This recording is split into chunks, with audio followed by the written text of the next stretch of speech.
और पाकिस्तान का प्रॉब्लम है कि ये एक एंकरलेस सोसाइटी है, आइडेंटिटी क्राइसिस है हमारा। एक्चुअली तो हम इंडियंस हैं सारे ना, जो कन्वर्ट हो गए जी एक जमाने में, ठीक है, डीएनए जी जी डीएनए। अब उसको मानने, अगर नहीं मानना तो आप क्या करते हैं, आप उम्मा का रिलेशनशिप बना लेते हैं। उम्मा वाले आप पे थूकते भी नहीं है। पाकिस्तान इसमें बड़ा परेशान है, नज़र तो आता है। उसकी वजह यह है कि जिस लेवल पे, आपको याद होगा माजी में सऊदी अरब के आर्मी चीफ भी भारत गए, और उनकी जो उस वक्त की आर्मी चीफ से उनसे जब मुलाकात हुई, तो जो पीछे तस्वीर थी वो तस्वीर वो थी जिसमें पाकिस्तान की जो ढाका में सरेंडर था उसकी सिग्नेचर थे। तो वो पाकिस्तान को बड़ा अजीब लगा कि हमारे एक जो आर्मी चीफ उस दौर के जो हमारे जनरल साहब थे वो सरेंडर साइन कर रहे हैं, और इंडियन आर्मी चीफ के ऑफिस में लगी हुई है, और पीछे और आगे मुसलमान मुल्क के आर्मी चीफ बैठे हैं जिनसे पाकिस्तान से बहुत अच्छे ताल्लुकात हैं। तो ये किस तरह की चीज़ें हैं। बहरहाल अगर हम यूए की बात करें, वहाँ के इन्वेस्टर्स जो हैं वो पाकिस्तान में अपनी इन्वेस्टमेंट क्यों नहीं लेके आ रहे? हमारे यहाँ के हुक्मरान जो सपोर्ट करना चाहते भी हों तो नहीं करेंगे। आपको पता है हमारे बहुत से ऐसे लोग जो अभी तक जेलों में बंद हैं, सिर्फ ये है कि हम उनका नाम लेने से डरते हैं, और हमें पता है कि हमारी फैमिलीज वो सिक्योर नहीं है। ठीक है। अब अगर आप इंडिया की बात करो, इंडिया की मेजोरिटी क्या है? उनका लिटरेसी रेट हमसे बहुत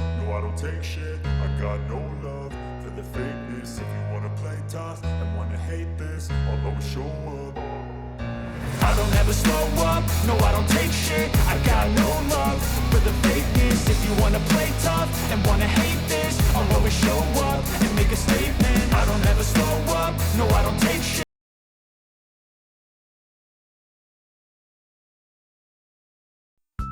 दोस्तों, दुबई के प्रिंस शेख हमदान अपनी 2 दिवसीय यात्रा के दौरान भारत आ गए हैं।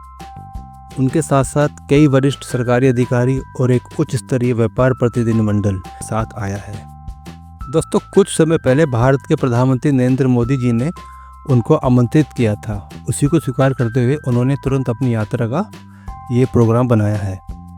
जिस तरह से भारत और यूएई के संबंध आपस में और भी मजबूत होते जा रहे हैं, इससे हमारे पड़ोसी मुल्क पाकिस्तान में एक हलचल सी पैदा हो गई है। जब भी कोई मुस्लिम देश भारत के साथ अपनी नज़दीकियाँ बढ़ाता है तो हमारे पड़ोसी मुल्क पाकिस्तान को बड़ी मिर्ची लगती है। उसने अपने आप को लगभग 57 मुस्लिम देशों का एक उम्मा घोषित कर रखा है। पाकिस्तान को लगता है कि उसकी एक ही आवाज़ पर सारे मुस्लिम देश उसके साथ हो जाएंगे, लेकिन ऐसा नहीं है।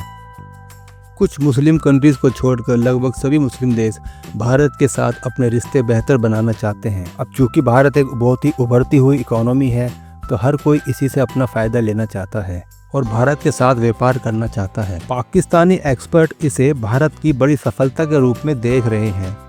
मिडिल ईस्ट के मामलों के जानकार कमर चीमा ने इस दौरे को भारतीय प्रधानमंत्री नरेंद्र मोदी का स्मार्ट कदम बताया है। साथ ही उन्होंने कहा है कि भारत ने दुबई के क्राउन प्रिंस को इसलिए बुलाया है ताकि पाकिस्तान को दुबई में किनारे किया जा सके। तो ये दर्शाता है कि भारत आने वाली नई पीढ़ी के साथ भी अपने संबंध अभी से अच्छे बना रहा है, और ये भारत की उत्कृष्ट विदेश नीति का एक बहुत ही अच्छा उदाहरण है। देखिए, यूएई हो, सऊदी अरब हो या अलग तो दूसरे गल्फ़ कंट्रीज़ हो, जो उनका जो नया जो एक लीडरशिप आ रही है, वो चाहते हैं कि भारत के साथ बिजनेस करें।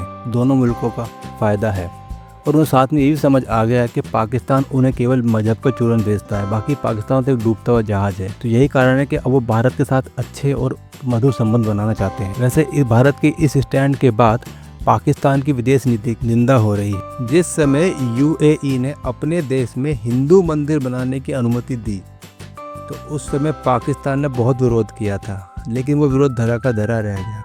वहाँ पर हिंदू मंदिर बन भी गया और पाकिस्तान दूर खड़ा हुआ जलता रह गया। अब दुबई के प्रिंस का भारत की यात्रा का पाकिस्तान मीडिया में एक बहुत ही बड़ा चर्चा का विषय बना हुआ है। आइए देखते हैं पाकिस्तान में किस तरह के रिएक्शंस आ रहे हैं।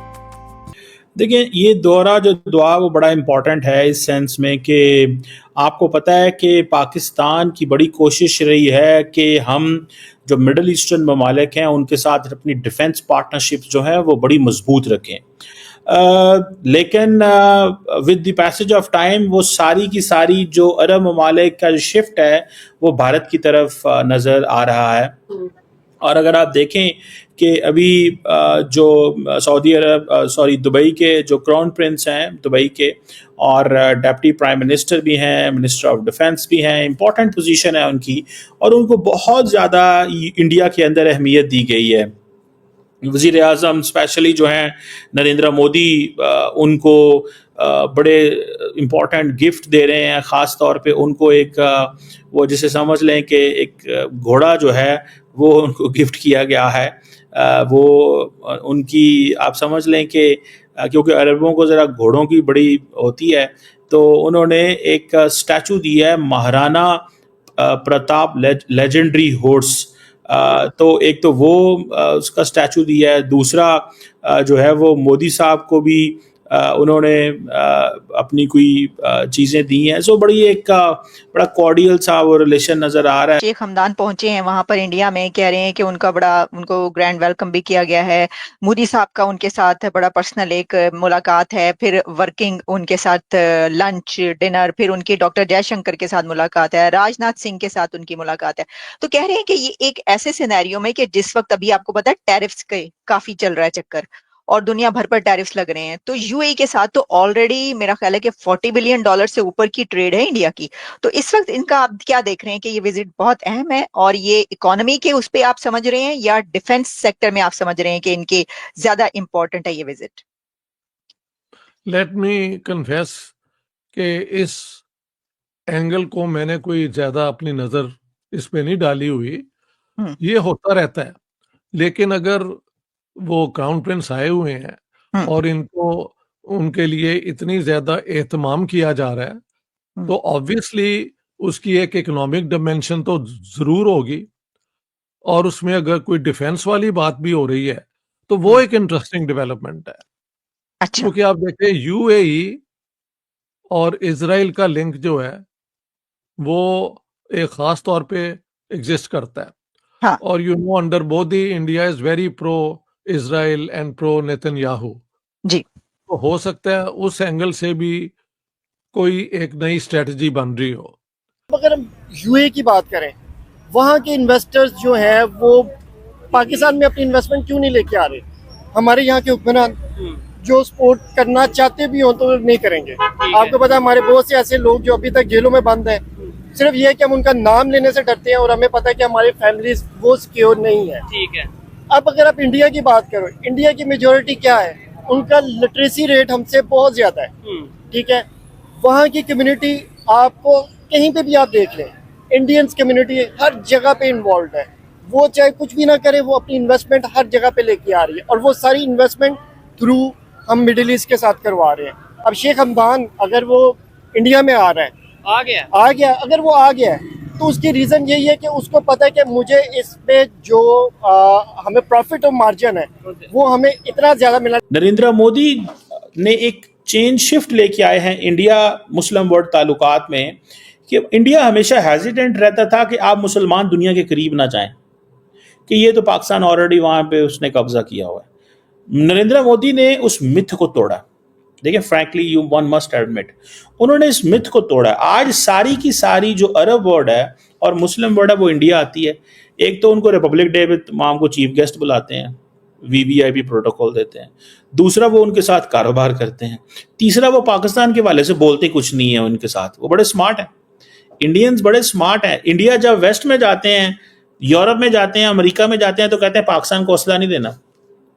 इंडिया जब अरब वर्ल्ड में जाता है, मुसलमान दुनिया में जाता है, तो कहता खामोश रहता है पाकिस्तान के बारे में, बिकॉज सिर्फ इतना कहता है उनको कि हमारे इंटरनल मामलात में इंटरफेयर ना करें। इंडिया उनको ये कहता है कि ये कश्मीर हमारा इंटरनल मसला है, इसमें इंटरफेयर ना करें, और वो इंडिया की इस बात को मानते हैं because they consider India market. वो इंडिया को एक मार्केट समझते हैं। साहब ये इसमें ये भी तो बात चलती है ना, और मैं देख रही थी कि सोशल मीडिया पे भी इस तरह की बातें चलती हैं कि जी देखें पाकिस्तान के साथ तो एक वो बरादराना ताल्लुकात भी हैं, मुस्लिम उम्मा के रिलेशंस भी हैं, दोनों मुस्लिम कंट्रीज हैं, लेकिन फिर भी जो वो वहां पर गए हैं, वहां पर जाते हैं, और उनके कितने हैं, और हम तो सर वो तो कर्जे के चलते हैं, पाकिस्तान के साथ तो कर्जे का एक है ना रिश्ता, वो वाला तो नहीं हो सकता। $40 बिलियन की ट्रेड उनके साथ है।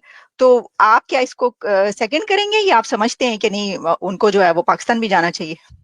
इनको ये पूछे कि ये बरादराना रिलेशंस बनाते हैं इस्लाम की बेस पे, ये वो जो दुनिया की रिपोर्ट्स हैं राइट, और वो क्रेडिबल ही होंगी, एमनेस्टी इंटरनेशनल की, कि जो मुसलमान चाइना के अंदर है उनको चाइनीज गवर्नमेंट सप्रेस करती है, ये है वो है।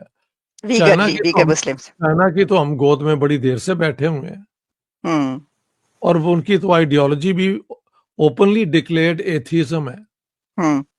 तो उनके साथ फिर हमारा रिश्ता कैसे बन सकता है? हम तो तौहीद के प्रचार करने वाले हैं। ये देखें, ये सब बकवास है इस किस्म की। और पाकिस्तान का प्रॉब्लम है कि ये एक एंकरलेस सोसाइटी है, आइडेंटिटी क्राइसिस है हमारा। एक्चुअली तो हम इंडियंस हैं सारे ना, जो कन्वर्ट हो गए एक जमाने में, ठीक है, डीएनए। जी जी, डीएनए। अब उसको मानने, अगर नहीं मानना तो आप क्या करते हैं? आप उम्मा का रिलेशनशिप बना लेते हैं। उम्मा वाले आप पे थूकते भी नहीं है। सवाल किया कि ये कंट्रीज इंडिया में इन्वेस्टमेंट कर रहे हैं, पाकिस्तान में क्यों नहीं कर रहे? क्या इंडिया बेनिफिट ज्यादा दे रहा है? इवन हम बात करते हैं, हम अभी 2 दिन पहले की खबर है कि भाई वक्फ बोर्ड में जो बिल है उसमें अमेंडमेंट की गई है, उसमें चेंजिंग्स की गई हैं इंडिया में। और हमें ये बताया गया है या बताया जाता है मीडिया पे कि इंडिया के मुसलमानों पे बड़ा जुल्म हो रहा है, उनकी प्रॉपर्टी उनसे ले ली, उनकी मस्जिदें उनसे ले ली, उनके मदरसे उनसे ले लिए, जो हमें मतलब वक्फ बोर्ड के बिल में चेंजिंग करके। लेकिन वो ये सऊदीया के मुसलमान या इनके जो प्रिंस हैं, दुबई का प्रिंस है, ये जाके क्या आपको लगता है ये भी कहेंगे हाँ भाई मोदी ने मुसलमानोन पे जुल्म कर दिया? देखिए, ये मकाफात अमल है। अच्छा। और मकाफात अमल में आपको एक और चलो छोटा सा, आज से 2 साल पहले इंडियन गवर्नमेंट मक्का में आई है। अच्छा। और मक्का के बारे में ये मशहूर है कि मक्का के 2 रास्ते आते हैं, एक मुस्लिम और एक गैर मुस्लिम। अच्छा। नॉन मुस्लिम का एक अलग रोड है, मुस्लिम का एक अलग रोड है। ठीक है। वहाँ पे बकायदा हिंदू प्रेसिडेंट वहाँ पे आके मक्का का टूर कर रही है, मदीने का टूर कर रही है। ठीक है। अब इसमें सबसे बड़ा जो स्मृति ईरानी की बात कर रहे हैं, वो मिनिस्टर हैं वहाँ, वो मिनिस्टर आए हैं, वहाँ पे आके उन्होंने किया है, वहाँ पे उनका टूर किया है, जो कि नहीं था होना चाहिए। अच्छा।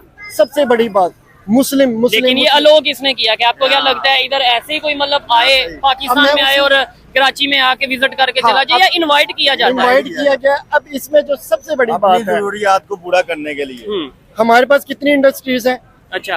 और इंडिया के पास कितनी? ऑटोमोबाइल की कितनी इंडस्ट्रीज है? 2, ठीक है, जो भी चल रही हैं। इंडिया में कितनी है? BMW वहाँ पे है, मर्सिडीज वहाँ पे चल रही है, रेंज रोवर वहाँ पे चल रही है, फोर्ड वहाँ पे चल रही है, अभी टेस्ला वहाँ पे चल रही है। अब वो सारी इन्वेस्टमेंट वहाँ पे उनकी अपनी भी सब कुछ है, और हमारे पास क्या है? हमारे पास कुछ भी नहीं है। ठीक है, तो क्यों नहीं है? क्यों नहीं बनाया? वो इसमें भी हिंदुओं की साजिश हो गई। हिंदुओं की साजिश नहीं, हमारा अपना किबला ही नहीं ठीक है। बड़ी माजरत के साथ हमारी डायरेक्शन नहीं है। जो बेचारे पाकिस्तानी वहाँ पे काम करते हैं अरब मुल्कों में, उन्हें सिटीजनशिप मिलती है? Not that I know of. 3-3, 4-4 generation के बाद भी उनको जब कोई चपेड़ मारना चाहे मार भी देता है। कोई वहाँ पे रूल ऑफ लॉ कुछ नहीं होता, तो आपको दब के रहना पड़ता है। बल्कि सर अभी उन्होंने, सऊदी अरेबिया ने तो पाबंदी लगाई वीजों पे, वो जो भिखारी बहुत ज्यादा जाते हैं, उन्होंने अब क्या है कि बस ठीक है आप उधर ही रहो। ये कहने वाला था। तो अब ये उम्मा क्यों करते हैं? Because they themselves are rootless. Pakistani जो मुआशरा है ना, इसका प्रॉब्लम है कि हैं तो ये साउथ एशिया में, लेकिन ये अपने आप को कभी सेंट्रल एशिया में ले जाते हैं, कभी सऊदी अरेबिया में ले जाते हैं, और यहाँ पे ही इनकी ज़हनी जो है ना वो कंफ्यूजन के ये शिकार रहते हैं all the time. Frankly speaking, Pakistan काफ़ी परेशान रहता है अब, और परेशानी बनती है क्योंकि ये सारे अरब ममालिक जो हैं इन्होंने हमेशा पाकिस्तान के साथ एक अच्छे ताल्लुकात रहे, और अभी भी अच्छे ताल्लुकात हैं। ये नहीं है कि यूएई के साथ अच्छे ताल्लुकात नहीं हैं। गो के अब लोग फील करते हैं कि यूएई बहुत आगे निकल गया, कभी हमारे वीज़े बंद हो जाते हैं, कभी सिक्योरिटी बहुत ज़्यादा होती है, और वो हमारे अपने हरकतों की वजह से होती है। आपको याद होगा कि अब फॉर एग्ज़ाम्पल जब नरेंद्र मोदी साहब ने अबू धाबी के अंदर जब बाब्स हिंदू मंदिर का इफ्तिताह किया, तो उसके थोड़ी देर बाद वहाँ फ्लड्स आ गए। वो खुद ही वो कुछ एक्सपेरिमेंट कर रहे थे, तो वो जो फ्लड्स आए, बारिशों हुई वहाँ पे बहुत ज़्यादा, तो पाकिस्तानियों ने उस पर बहुत ज़्यादा नेगेटिव कमेंट्स किए और कहा जनाब कि ये देखें, ये इन्होंने हिंदुओं का मंदिर का इफ्तिताह किया है, तो देखें दुबई जो है वो ही सारे का सारा हुआ। तो ये पाकिस्तानी वहाँ पे कर रहे थे, तो जिसकी वजह से जो अमारातीज़ थे वो बड़े अनॉयड हुए कि ये पाकिस्तानी ऐसे क्यों कर रहे हैं।